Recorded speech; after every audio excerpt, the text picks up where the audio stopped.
Let's talk about mass and weight. We'll start by differentiating between the concepts of mass and weight. Then we'll define a universal gravitational force, and also define a gravitational field.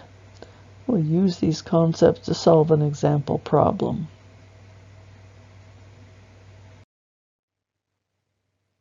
Mass is an intrinsic property of matter. That is, there are matter particles that have mass.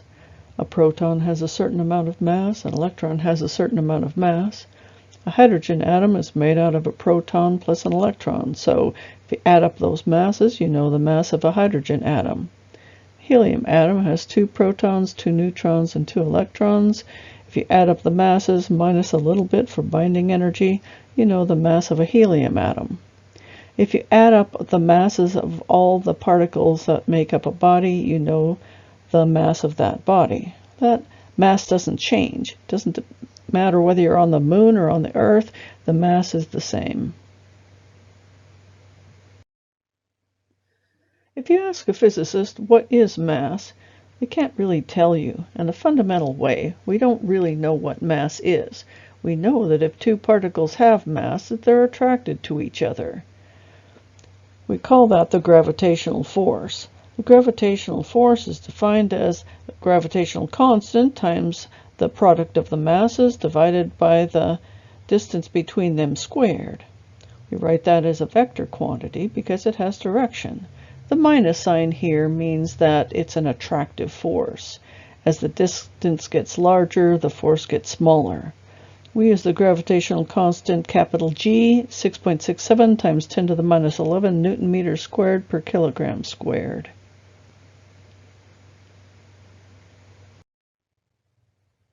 The gravitational force is a force, so its force vectors add. A massive particle near other massive particles will feel a gravitational force from each of them. The total gravitational force on that particle will be the vector sum of all of those gravitational force vectors. Here we've shown 2 different ways of adding the force vectors, graphically and mathematically. You notice in the graphical representation, the net force vector shown in purple doesn't even point toward any one of the other masses. The mathematical representation is written in terms of r hat, the unit vector in the direction of each force. To find the force, we could resolve each of these forces into x and y components and then add those components. Now let's talk about gravitational field. If we define a point P somewhere in the space, even if there isn't a massive particle there, we can define a gravitational field at that point.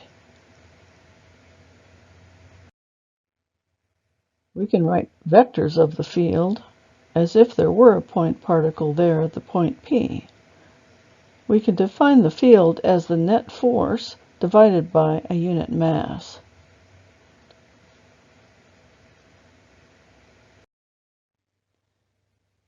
A massive particle close to a very large collection of other massive particles, like a planet, will be attracted by all of those massive particles. If the object is spherically symmetric, we can treat that planet as a point mass.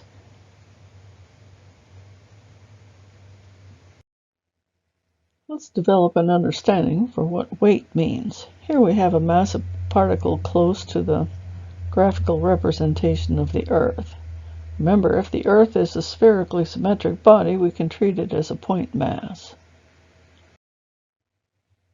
Let's place the point mass on the surface of the Earth and then take a free body diagram of it. As we can see, if it's at rest on the surface of the Earth, it has a normal force pointing upward and the gravitational force pointing downward. The net force in the y direction equals 0 because the particle is not accelerating. Actually, it's at rest. And the forces are the normal force minus Fg. We're going to define the weight here as the normal force.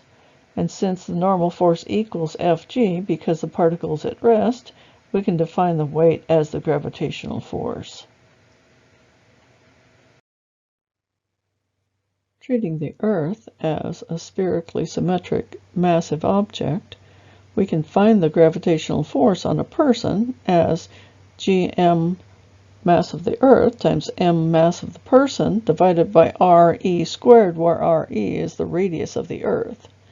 We define that as mg, where little g is g mass of the Earth divided by the radius of the Earth squared.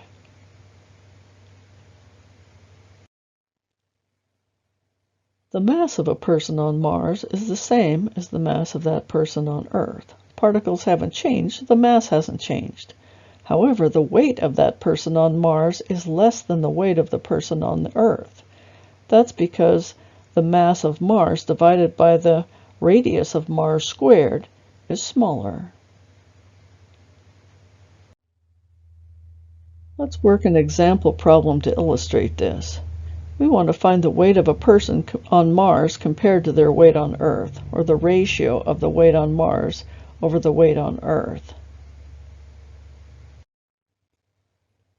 We'll start with a diagram and assumptions for our problem. Then we'll define the known and unknown variables, write a general equation, and then specify it for the system.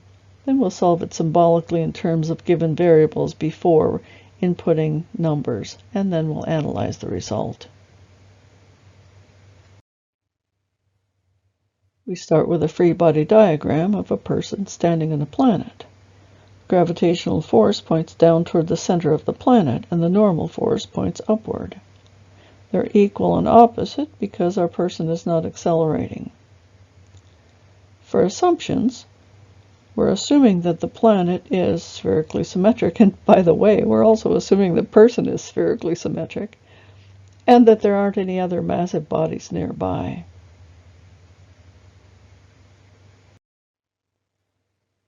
Our known variables are the mass of the Earth, the radius of the Earth, the mass of Mars, and the radius of Mars.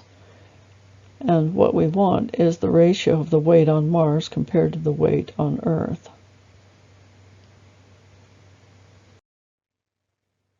We start with the general equation, sum of forces equals mass times acceleration. In this case, it's 0.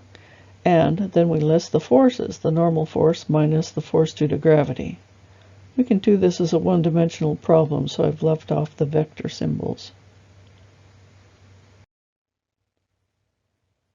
We define the gravitational force as capital G times the mass of the planet times the mass of the person divided by the radius of the planet squared.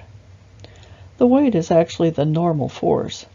If you're standing on a scale, the force that you're pushing down on the scale is your weight, and the normal force is the reading that the scale is showing you, pushing back up.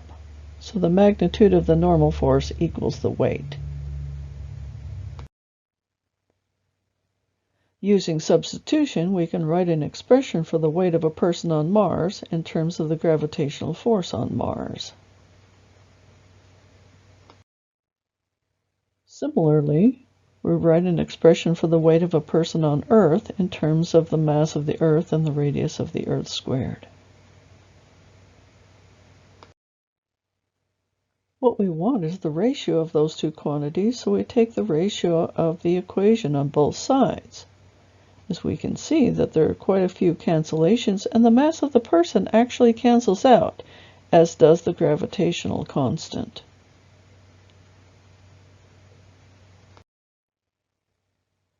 We can rearrange the equation to make it look a little bit neater. Plugging in the values for the masses of the planets and the radii of the planets, we find that the ratio of the weight of the person on Mars over the weight of the person on Earth is 0.38, a little bit over a third.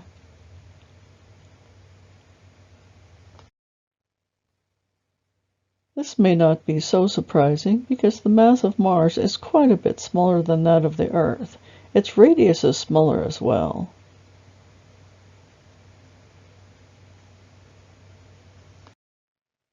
In summary, we found that the mass of a body is the same everywhere. It's just the sum of the masses of all the particles that make up the body.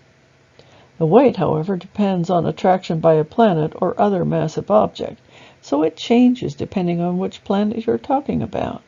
The gravitational force acts between two massive objects. It takes the form of minus g times The mass of one object times the mass of the other object divided by the distance between them squared in the r hat direction. That capital G is a gravitational constant, 6.67 times 10 to the minus 11 newton meters squared per kilogram squared. We also define the gravitational field at every point in space. The gravitational field is the net gravitational force divided by a unit mass. We can define the gravitational force of the Earth as capital G times mass of the Earth times mass of the particle divided by RE squared, where RE is the radius of the Earth, and we define that as m little g. Little g is just that gravitational constant times the mass of the Earth divided by the radius of the Earth squared. It takes a quantity of 9.8 meters per second squared. Thank you very much for coming. Please do come back again soon.